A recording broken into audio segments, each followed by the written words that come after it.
Okay. నా పేరు సుచిత్ర. నేను 4వ తరగతి చదువుతున్నాను.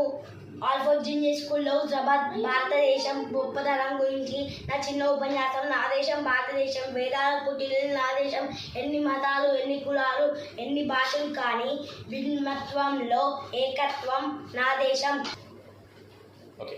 ప్రపంచానికి నాగరికత నేర్పిన దేశం నా దేశం. చక్రం లేకుంటే ప్రగతే లేదు. ప్రపంచానికి చక్రాన్ని అందించిన దేశం నా దేశం. సున్నా లేకుంటే అంతా సున్నా.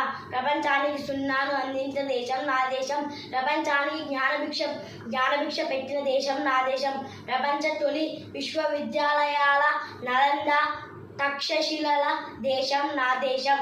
ప్రపంచానికి యోగాను అందించే దేశం నా దేశం. ప్రపంచానికి శస్త్ర చికిత్స పరిచయం చేసిన సుశ్రుతులు పుట్టిన దేశం నా దేశం.